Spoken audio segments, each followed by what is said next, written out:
Do you have advice for, say, men in their early 20s?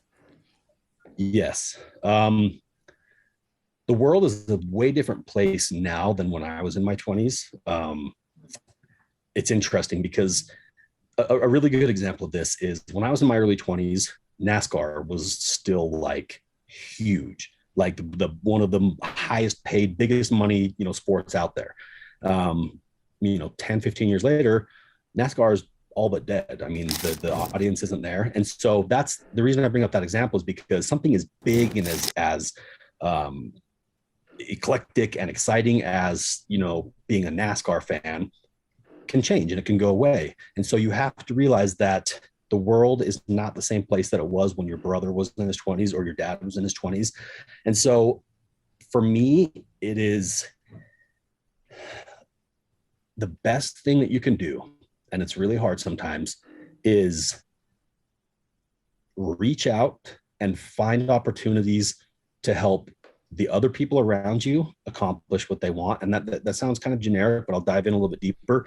It's, if you have friends or family or coworkers, start to ask questions about what they're working towards and what they want. Because if you start lifting up the people that you're around, even, and I don't mean like, it doesn't have to be big grand things, but learning and caring. I think empathy is something that is kind of very rare these days, simply because there's a lot of division in our cultures, and whether it be in the US or other countries, there's a lot of division, and people are being taught that if you don't see or see the way in the world the way that I do, or act the way that I do, that's bad, and you're part of that tribe. And it's like a bunch of tribal warfare. So learn what other people are working towards and help them accomplish those goals, and understand that if you have the tribal mentality of, this is my lane and that's your lane and you're different than me and mine is better because this, that is very toxic thinking. And one way to kind of cure that is, and this is what I did because we're members of the Church of Jesus Christ, aka the Mormons. When we were 19, we get sent to other countries to go act as missionaries. So when I was 19, I got sent down to the Amazon rainforest in Bolivia, in Brazil, and I lived in a mud shack. And I learned the value of a plate of rice and beans. And I learned that in most other countries, they eat the bones in the chicken and they don't waste anything. So immerse yourself in cultures that are completely different than yours. I like that. I think that is the number one thing that somebody could do as a young person without family and responsibility. Go put yourself, be a foreign exchange student, go work abroad, whatever you can do, because that will open your eyes to humanity. It'll help you better understand why it's so important to realize that you're not just like, your lane isn't the only correct one and your tribe isn't the only correct one. Go just literally dive as deep as you can into it, because everybody I've ever met and known that's done that is a better person for it, and they have better people skills, and they have a better understanding of how and why things happen. And it's hard because in this day and age, we get what we consume. So we get more and more of what we consume based off of what the algorithm wants to give us. Everybody has social media, right? Yeah. And if I like dogs and I click on a dog, it's going to give me more dogs.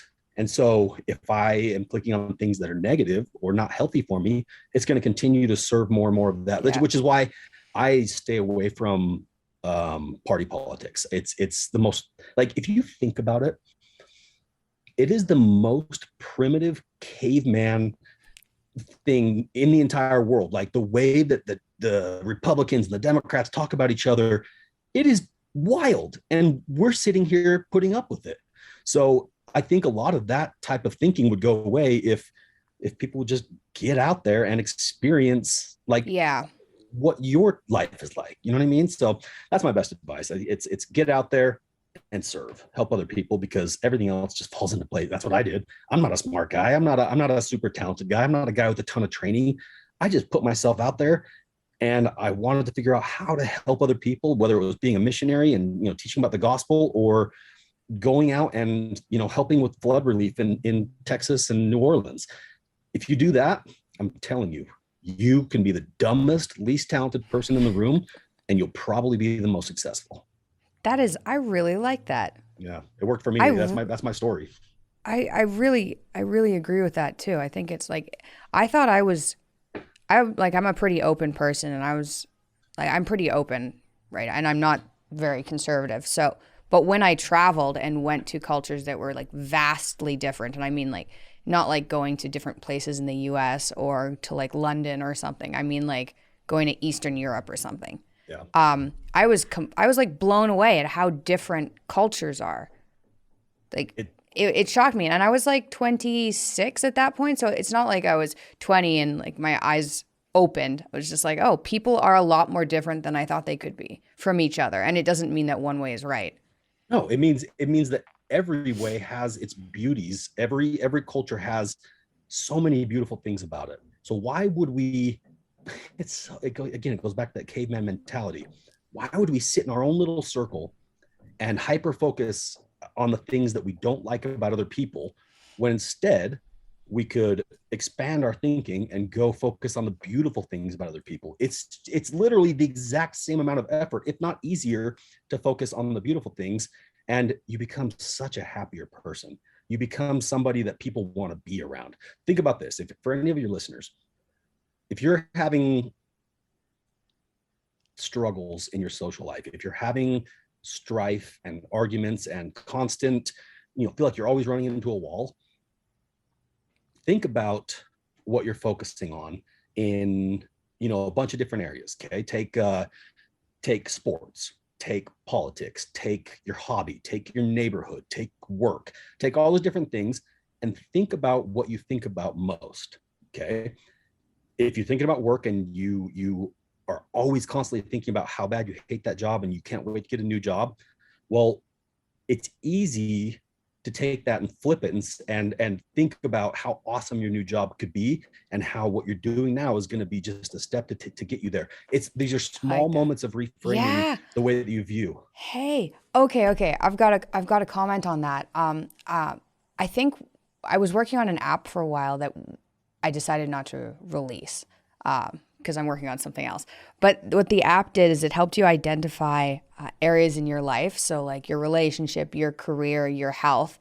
And then it measured how happy you were on each of those scales. So like maybe you score a 3 on your relationship because you're not happy with your relationship. So you identify where the problems are in your life, and then you take that problem and you figure out the steps you need to take in order to solve that problem. So rather than thinking of the problem as some sort of thing that's going to be stuck with you forever, that's going to make your life fail, you just reframe it and turn it into, oh, well, that's what I should be working towards solving. And it turns it into kind of more like a more positive problem than just this thing that's weighing you down. And I think part of the way I got out of having the autoimmune disorder was I was like, okay, well, I'm stuck with this. Like, this is me. I'm stuck with it. And it was ruining my life, like every aspect of my life. And so I decided to figure out, do whatever I needed to do to fix it. Right. But anyway, thank goodness it worked. So there's a simple way to do that, and that's exactly what I'm trying to. What you're saying to me right now is exactly what people need to do, and exactly what I started doing. And the very most basic, simple way to do that is to do this: wake up, start your day. As soon as something hits you that creates, for me, it's dread. Dread and frustration are my two most powerful emotions that cause me to do stupid things. And they literally, I feel like when I feel those two things, I'm in a cement box and I can't move and I can't make any progress. Catalog those emotions or those feelings or those triggers. If going down the road here's one actually that I cataloged. I learned this from a hypnotist, and not like the guy at the carnival, but like an actual like therapeutic hypnotist that does hypnosis on people for That's cool. to help overcome things. And he said, look, just grab a hold of whatever that negative thing is throughout the day, And for me, the first thing I noticed was a pothole on the road down from my house. I would hit it every single day, and it would just instantly, like, there'd be a rattle and a shake in my truck, and it would just piss me off.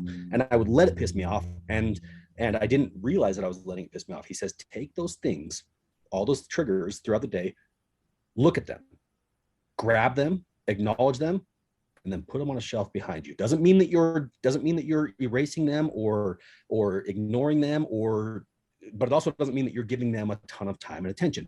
Take it, acknowledge it, recognize it, make a mental note of it, and put it on a shelf. Throughout the day, grab those little things that you're catching yourself feeling, whether, like I said, they're negative emotions or negative things that you're thinking or seeing, and just put them on a shelf. And at the end of the day, you'll be able to look back and you'll realize that the shelf isn't nearly as full as you thought it was, especially if you're in a really bad place. If you're in a really bad mindset, you're going to think that your shelf is going to be chock full of all sorts of different things. It's not. I had like 4 items on my shelf that really were things that were just triggering me. And I thought that I thought if you would have asked me back then, I would have said, I got 100 things that are bothering me. I didn't. It's usually the same thing over and over again, just presenting itself in different forms. So I think a very powerful exercise is to recognize it, acknowledge it, because if you try to bury it, we all know what happens. It's just going to, come back out even stronger and nastier.